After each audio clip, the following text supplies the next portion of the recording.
Brasil, estamos aqui pra ler o capítulo 1098 de One Piece, que promete ser um dos capítulos mais chocantes. Eu, dessa vez, tenho uma informação que me pegou muito. E vai ser pesado esse. Bora lá.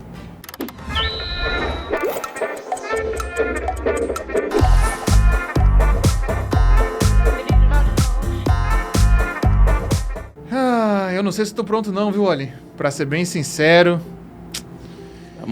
Vamos lá. Capítulo 1098, o nascimento de Bonnie. Imagem de capa, temos um pedido. Brook fazendo um solo com sua guitarra sendo alimentada por uma enguia elétrica. E tem um recado aqui nas pernas dele, o manuscrito desse capítulo não foi finalizado. Me desculpem, Oda. Tá aqui um assunto que a gente tava comentando antes, sobre como esse sistema de produção de mangás de serialização tem urgentemente que ser mudado, né?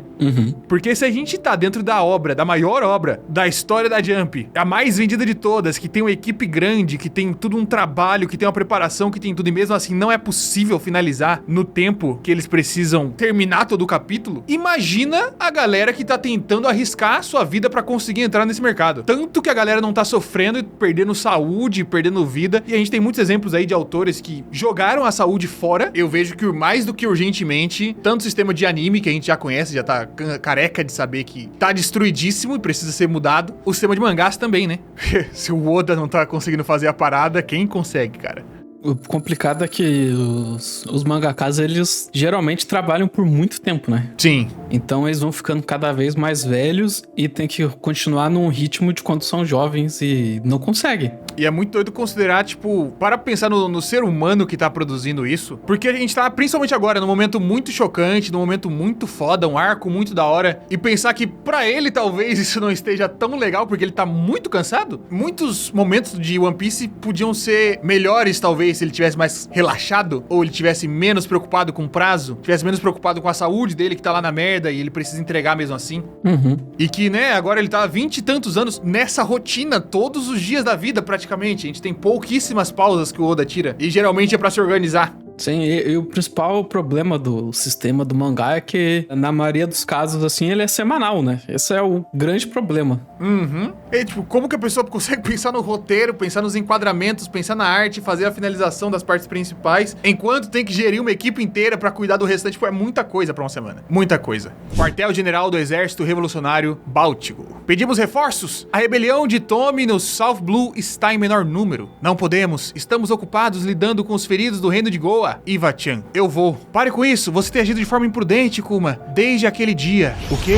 Esse cara é enorme. Quem ele é? De onde ele veio? Desde aquele dia, imagino que seja do capítulo anterior que a gente viu que a Gine foi sequestrada. Aqui. A Gine foi sequestrada? O Kuma muito puto. Adorei o traço assim, com a sombra bem marcada. Sim, parece que ela chamou a atenção de um Tenryubito. A gente já sabe onde isso vai dar, né? Uma mulher bonita que chamou a atenção de um Tenryubito.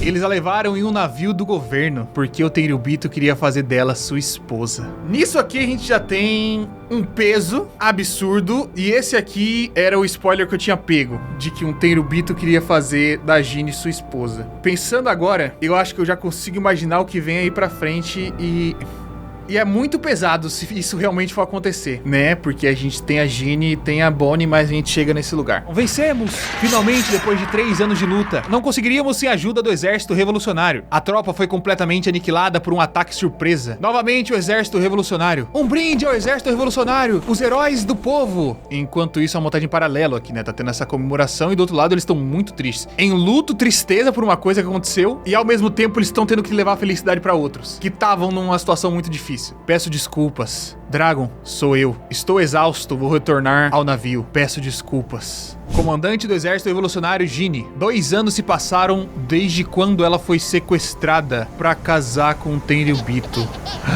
Estamos quase lá. Bonnie. O que eu temia é meio que o que aconteceu, né?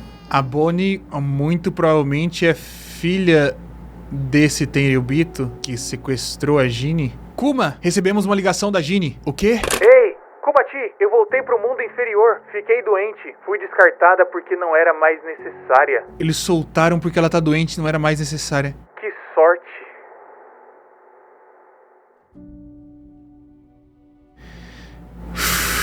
Ficou doente. Eu queria ver todos vocês novamente, mas essa ligação será nossa despedida. Do que você tá falando, Ginny? Achei que nunca mais te veria. Onde fica esse lugar? Eu vou aí imediatamente. Me desculpa, Kumati. Eu estou morrendo. Estou feliz, mas por favor, não venha me ver. Então, pelo que entendemos, depois de todo esse tempo, depois dos 2 anos, a Bonnie nasceu, fruto da violência que a Ginny sofreu com o Tenryubitos, e agora ela foi descartada por estar com algum tipo de doença terminal já. Muito pesado, cara. E é interessante ver o contraste, né, do que a gente viu no capítulo passado, de como a Ginny era uma pessoa muito feliz, muito pra cima. Alegre, que trazia o ânimo pra cima do Kuma, até quando ele tava triste, conseguia animar ali, sempre muito energética, né, enérgica. E nesse capítulo, depois de ser abusada e descartada e querer morrer sozinha. Por mais que ela tenha sido abusada, descartada, escravizada, sofrido mais e mais e mais violência lá dentro, saber que ela foi liberta, mesmo que ela vá morrer em breve, foi um que sorte. O Oda provavelmente vai ter algum tipo de finalização desse capítulo depois, mas eu deixaria desse jeito. Ver aqui esses rabiscos nessas páginas extremamente pesadas, tipo, carregadíssimas aqui de arte, deixa ainda mais interessante, cara, visualmente assim. Parece mais pesado. Isso é arte, né, velho? Às vezes não precisa ser intencional. Ai, vamos prosseguir. Dragon, Aniki, por favor, cuidem do Kumati. Ele é muito gentil. Kuma! E aí o Kuma aparentemente saiu aqui, né? Saiam do caminho! Só há um lugar onde ela voltaria. E Kumati, eu só quero que você saiba que durante todo esse tempo eu sempre te amei. E ele não viu isso, porque ele saiu antes pra ir atrás dela. Ele não ouviu. Que história cruel, velho. Kuma, você voltou? Onde Ginny está? Ela está aqui, não é? Ela está, mas no rosto, o corpo inteiro dela, quando exposto à luz natural, ficou azul e a pele ficou dura como pedra. Calma. Calma, olha. Ai, meu Deus. A Bonnie vai ter isso aqui também, não vai? Por isso que é Jewelry Bonnie, que vem das joias. E aqui ele tá lembrando, Kumati, nossa, ver a situação que ela tá agora, que ela tá isolada aqui, pronta pra morrer, e lembrar de que 2 capítulos atrás foi aqui que a gente viu eles tendo esse momento de felicidade. O que pode ter causado isso a ela? E aí lembrando mais uma vez, vamos nos casar, Kumati, vou te fazer feliz. E aqui ele tá abraçado com ela no colo, ainda dentro da igreja. Ela gastou o restante do seu tempo se expondo ao sol pra poder atravessar o mar e chegar até aqui. Ela fez de tudo pra que a criança pudesse viver.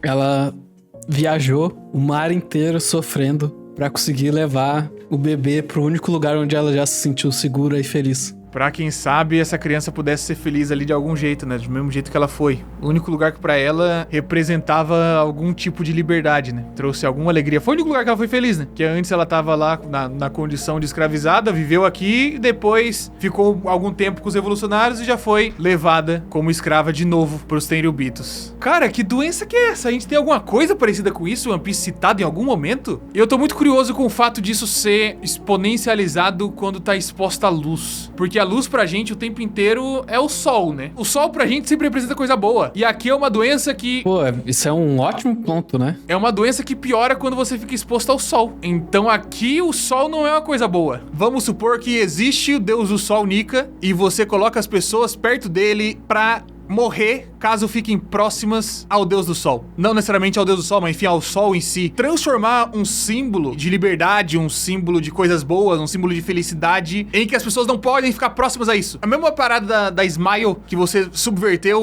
o sorriso e agora o sorriso é uma coisa ruim. Será que essa é uma coisa que foi criada? Sim, acho bem possível que seja algo artificial, que de alguma forma é uma doença dos Tenryubitos que eles causaram, eles criaram. E também, assim, acho que provavelmente a intenção do Oda com essa doença é fazer um paralelo com uma DST, né? Ah, tem isso também, né? Por conta da situação que ela foi levada pros Tenryubitos como escrava. Nesse caso, escrava sexual. Cara... E se por acaso isso tiver com a Bonnie também ainda faz sentido, né? Uma IST que pode ser transmitida pra filha. Nossa, se essa for a ideia por trás dessa discussão aqui que o Oda vai trazer, eu não esperaria de forma alguma e pesadíssimo. Sim, é horrível, é muito pesado. E cara, é mais cruel pensar que a Bonnie é uma dessas crianças que foram fruto desses abusos que os Tenryubitos provavelmente cometiam, né? Então, devem ter muitas e muitas crianças nesse mundo que nasceram fruto dessa violência e passaram uma vida de escravidão, ou, sei lá, pior. Olhe, quando a Bonnie aparece a primeira vez, não era isso? Quando o Zoro ia matar o Tenryubito, era porque o Tenryubito queria casar com a mulher do cara. É a exata mesma situação, só que muito tempo depois, pra mostrar que é uma prática que é extremamente comum pra eles, que eles estão fazendo há muito tempo e é só uma terça-feira comum. E tem a proteção do governo mundial. E pro governo mundial foi ainda mais tranquilo, né? Pegar, não, a pessoa do exército revolucionário, 2 coelhos. Ginny, você pode descansar agora, por favor. Eu prometo, vou criá-la bem. E essa arte linda, né? Com o sol na cruz. No centro da cruz, né? É verdade. E também os raios do sol, né? É, batendo... Nesse cenário cruel. Vindo pelos vitrais. Cruel e triste. Um detalhe interessante dessa arte aí também é que só a parte do sol tá coberta pela sombra, né? Que nesse momento aí de dor e tal, o sol não conseguiu iluminar a vida deles. A libertação, a liberdade não chegou nesse lugar. Não tá presente aqui, né? Sim. E aqui é um cemitério, ele fez uma lápidezinha pra Ginny. E as coisas continuam. Está errado, está inclinando demais a mamadeira. Assim está melhor? Bonitinho ainda parece desconfortável. Eu vou te mostrar como deve fazer. Ah, os velhinhos estão ensinando pra ele como ser um pai. Você é mesmo muito fofa. Faça ela dormir em uma gaiola de ferro. Seria terrível se você esmagasse com seu corpo enorme. E os velhinhos preocupados com ela e passando os ensinamentos de como ser um pai pra ele. Afinal de contas, veio meio que de repente, né? Ah, a Bonichão é uma beberrona. Tenho certeza que será tão devoradora quanto sua mãe. E aqui ele lembrando da Ginny comendo. Papai! Como é chorando. Os velhos tudo felizes, encantado com ela, ele chorando no fundo. Aqui ele dando comida pra ela comendo muito pão, no colinho da véia. Enquanto ele continuava lutando, provavelmente ao lado do exército revolucionário. A montagem desse capítulo tá absurda, cara. Essa intercalação de quadro. Volta pra ele cuidando da criança, feliz em casa. Volta pra ele pra guerra, carregando armas nas costas, carregando o companheiro ferido, sangrando, escorrendo sangue pelo rosto. Enquanto a revolução precisa continuar. Corta pra ele ir pra casa. E a Bonnie realmente tá dentro da gaiola pra ele não girar e esmagar ela. E aqui do lado o Sabo. Ele treinando o Sabo. Nossa, e aí a gente já conecta isso com aquele momento que o Sabo viu o Kuma e ficou completamente puto de ver o Kuma sendo usado daquele jeito pelos Tenryubitos quando ele tava lá em Marejoa. Voltamos pra igreja. Kuma, o que diabos você está fazendo? Fechem todas as janelas da igreja. Fechem as portas. Ele tá lacrando toda... É realmente isso. É realmente isso. Abaixo dos olhos, estão vendo? É uma pedra azul? Ei, isso não é... Parece com o que a Ginny tinha. Vou chamar o médico, por favor. É causado pela luz do sol, você diz? Tem certeza? Por que não tentamos levá-la pra fora pra testar? Você tá louco? Não é como se fosse doença do chumbo branco. Sinto muito, não conheço esse sintoma. Então não é a mesma coisa e não dá pra tratar do mesmo jeito. Ah, o Shibito mencionou aqui essa pedrinha no lugar do piercing dela. Que aqui é o piercing que ela tem, né? Opa, temos bits. Se a Bonnie tem a doença, agora imagina aquele quadro dela perguntando pro Kuma se Nika, Deus do Sol, libertaria ela também. Porque é justamente o sol que deixa ela presa. Caralho, esse quadro é depois disso aqui, não é? O quadro dela perguntando pro Kuma se o Deus do Sol vai libertar ela também. Muito curioso pra entender o que o Oda, em termos de significado, né? O que ele tá querendo dizer pra gente com isso. Se é realmente uma questão do governo tentando fazer com que o sol e o que ele representa seja algo ruim. Eu apostaria nessa pegada, cara. Eu apostaria até que se foi uma doença que eles conseguiram espalhar até o século perdido, assim, pode ter sido uma epidemia, uma pandemia absurda no mundo, de que a galera tinha que evitar o sol, e aí, por conta disso, enfraqueceu todo o que tava rolando naquela época. Você vai deixar o exército revolucionário? A Bonnie também pegou a mesma doença? Não sei se é o certo a se fazer, mas eu quero ficar ao lado dela. Viva sem arrependimentos. Te entendo muito bem. Podemos usar nossos contatos pra consultar todos os médicos do mundo pra ela. Eu te devo uma, Dragon. E aí a gente vai passando o tempo. 7 anos atrás, Bonnie com 5 anos. Então vamos lá, se é 7 anos atrás, a Bonnie tem 5 anos, ela realmente tem 12 anos, né? Então aqui a gente tem a confirmação da idade da Bonnie. Fujam, a vampira vai nos devorar. Nunca mais venham aqui, malditos pirralhos. Ela aqui com 5 anos, mandando um dedo do meio. Você só consegue ir até aí, não é? Vampiros não podem sair ao ar livre. Toma essa cruz, que te ilumine. Aqui é uma igreja. Vamos embora daqui. Espere, Bonnie. Criançada brincando e tentando usar a cruz contra a vampiro, que não vai funcionar, porque afinal de contas ela não é uma vampiro e tá dentro da igreja já. Lá fora não, por favor. Mesmo só ficar perto da porta pode te machucar. Você é um medroso, papai. Eu só estava brincando. Tá aqui o Kuma, pai responsável, pai de menina. Mesmo que seja uma brincadeira, pare com isso, por favor. Tá, eu odeio quando você fica triste e preocupado.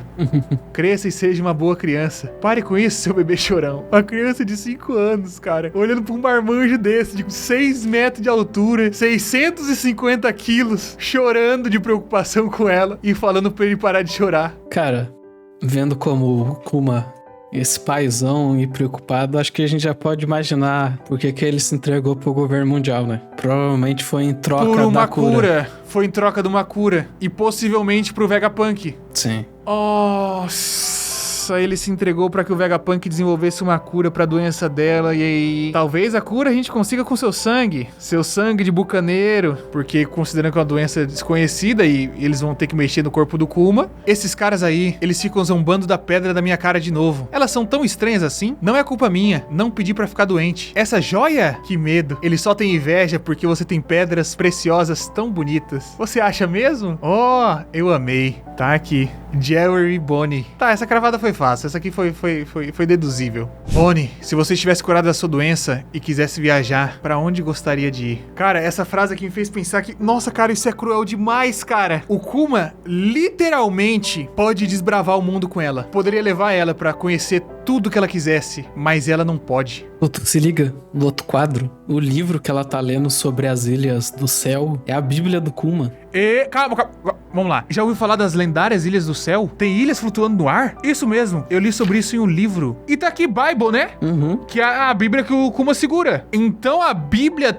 Tá, não necessariamente é uma coisa que fala sobre ilhas, mas fala sobre uma jornada. Pensar nas ilhas que ele levou e jogou os Mugiwaras. Essas ilhas têm que estar na jornada da história contada nesse livro. Então a gente pode ter uma jornada que passe por todas essas ilhas. E aí o Kuma conheceu elas aqui. Considerando que ele não tinha até esse momento aqui nem o conhecimento da existência de ilhas no ar, ele fica genuinamente surpreso. Cara, mas pode ser algo muito mais simples. Pode ser só um catálogo de ilhas. Pode ser um catálogo. Ou pode ser uma história... Vem comigo.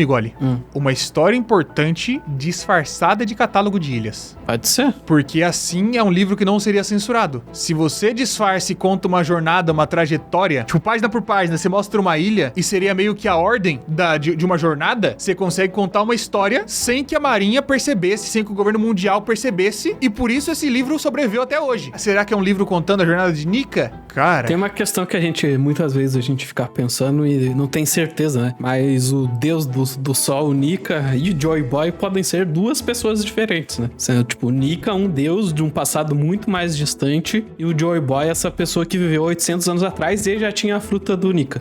Eu acho bem possível. Então, assim, pode ser uma história sobre o Nika original, Deus, realmente, ou sobre a jornada de Joy Boy de 800 anos atrás, disfarçada de algum jeito, ou ser só um catálogo, assim, é impossível a gente saber, né? A única dica que a gente tem na história inteira é que agora a gente sabe que essa Bíblia fala da Ilha do Céu. E a gente pode lembrar que, como a gente já viu lá naquelas histórias de capa do Enel, que tem aqueles hierógrafos lá na Lua contando uma história, né, de pessoas, de seres indo pra Lua ou voltando pra... Descendo de lá, né? Descendo de lá. Então, assim, pode ser que essa Bíblia conte uma história... essa história. Que só tá naqueles hieroglíficos lá na Lua. É verdade, pode ser uma história tão distante que até mesmo passou pelo governo mundial por não significar nada pra eles até. Pode ser que eles não saibam dessa origem e que isso aqui tá contando histórias importantes. Uhum. Cara, duas coisas que eu pensei também.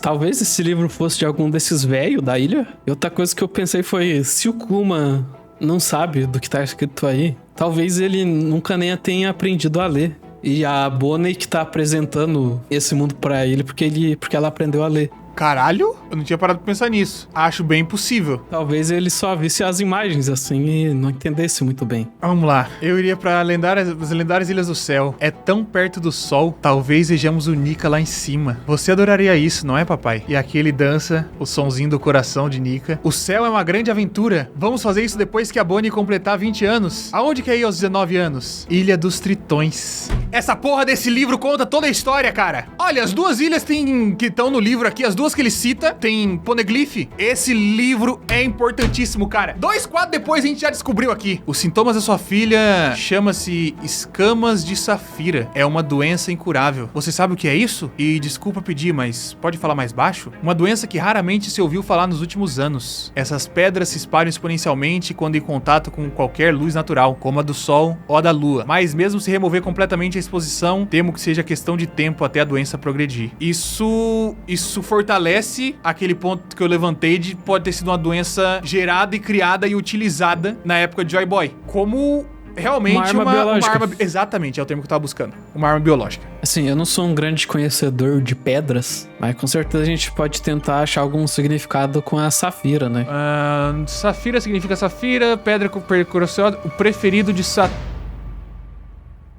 Contra qual dos Goroseis a gente tá tendo esse arco agora? Que está envolvendo a Bonnie e tudo mais? Saturno? Calma, os Goroseis são Tenryubitos também. Olhe, calma, eu não tô preparado pra isso. Eu não quero nem ouvir, velho. Tem chance dela ser filha do Saturno?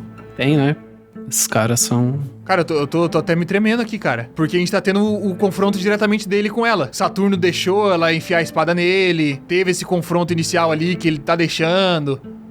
É assim, pode ser também uma questão só da relação da doença, né? Que ele é o deus guerreiro da ciência. Ele pode ser o criador dessa doença. Ah, faz sentido. Me perdoe ser tão direto, mas sua filha só tem mais 5 anos, na melhor das hipóteses. Será um milagre se ela chegar ao 10º aniversário. Temo que seja terminal, considerando o nosso conhecimento científico atual. Estará acabado no 10º aniversário? Isso não é justo. Ela está se tornando uma mulher tão forte, realmente não há cura? Ela assustando Kuma, continuou brincando. O quê? Bonnie, você deveria estar dormindo. Eu ouvi tudo. Você disse que vai acabar no meu 10º aniversário, certo? No 10º? Não faço ideia do que está falando. Eu ouvi você dizer 10º aniversário. Ei, está chorando? Foi algo que eu disse? Ah, sim. Ele disse quando você tiver 10 anos...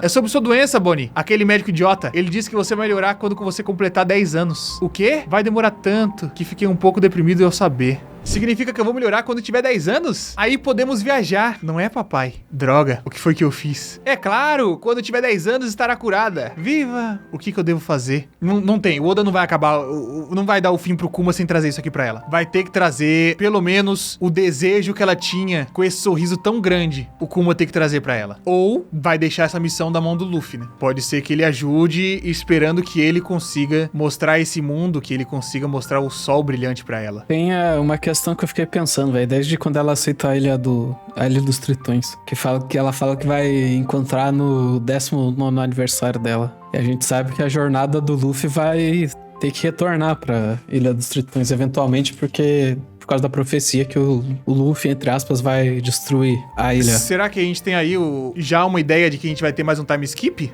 Eu acho que sim. Eu acho que pode indicar que não só que ela vai viajar junto com o Luffy esse tempo, como no 19º aniversário dela, ela vai estar lá. E aqui, um ano se passou. E novamente, um pesadelo atacou o reino Sorbet. Oda, pelo amor de Deus, dá uma paz pra esse homem, cara. Kuma-Ti, você precisa nos salvar. Rei Bekori voltou. E ele está pior do que nunca. É igual a 16 anos atrás. Ele ainda quer queimar o peso morto desse país. Ele não é humano. Começou a matar um grande número de pessoas. O pesadelo nunca acaba. Eu vi muita gente falando sobre, agora conectando e vendo aqui de novo os posts, sobre o Dragon ter sido passivo, sobre o Dragon não ter feito nada, sobre o Dragon não ter o sangue do Luffy, que não sei o que. E cara, eu acho até o oposto. A gente teve essa montagem o tempo inteiro de intercalando o Kuma vivendo a vida normal, o Kuma lutando ao lado dos revolucionários. E assim, eu acho que isso pra mim só aumenta o peso. O Dragon não ter conseguido fazer alguma coisa é mais pesado do que ele ter tentado e sei lá, falhado nisso. O Dragon, ele não podia fazer o que a gente queria que ele fizesse. Porque ele era o líder daquilo. Por mais que fosse uma dor gigantesca, por mais que fosse absurdo que ele tava pensando numa parada pro mundo inteiro, cara. E aí você entra nessa que é uma discussão muito grande dentro de pessoas que pensam em revoluções e caralho 4, que surge aquela máxima de que o coletivo acaba importando mais. E eu acho que isso é pesado pra caralho. Tipo, o Dragon ter optado por continuar a parada dele é dolorido, cara. Mas ele não podia só simplesmente sair atrás. Ele carrega o peso do mundo inteiro. E tipo, naquele momento ele ia só sair do nada e chegar chegar e invadir Marejoa, tipo, ia morrer e acabou. Ia morrer ele, morrer todos os líderes principais, acabou. E o que acontece depois disso? Tipo, é uma discussão que eu acho muito interessante do ponto de vista filosófico disso. Essa dualidade que eu acho interessante. É muito, além da questão de, será que o Dragon tava certo? Será que o Dragon não tava errado? Eu acho que é mais pensar também como personagem, como isso engrandece esse personagem. Porque ele saiu da marinha justamente por não enxergar a justiça lá. Talvez seja essa justiça mais coletiva. E no momento onde uma companheira dele foi sequestrado, ele teve que fazer uma decisão moral de se arriscar todo o coletivo pra conseguir resgatar ela ou continuar focando na luta e na revolução. Então, assim, ele fez uma escolha e isso talvez o Oda esteja querendo falar que o Garp e o Dragon tiveram que fazer essas escolhas difíceis em prol do que eles acreditam. Agora a gente entende o que o Dragon acredita, a gente ainda não entende direito o que o Garp acredita. Sim. Então, essas coisas engrandecem os personagens. A gente tá bastante tempo falando sobre trazer essas coisas pra vida real, no sentido de que tem muitas coisas semelhantes que ocorrem. Essas torturas que a Jeanne passou, as violências que ela passou ali, são coisas que não só ocorrem no mundo, no sentido de ocorrem aí diariamente, mas como podem ocorrer de maneira sistemática e até mesmo com muito embasamento. O que eu quero dizer? Na hora que eu li isso aqui, eu pensei diretamente numa coisa, inclusive recomendo esse local aqui que tem em São Paulo para as pessoas conhecerem e verem essas histórias de perto, que é o Museu da Ditadura Militar que tem aqui em São Paulo, que conta as histórias das pessoas que viveram nessa época, independentemente de crenças políticas ou não, é meio que história que pessoas viveram isso. E essa parte da Jeanne aqui, cara, não tem como não relacionar com essas vivências de pessoas. Tô trazendo para uma vivência mais próxima do Brasil, mas que existiu pelo mundo todo com diversos países e diversas outras pessoas,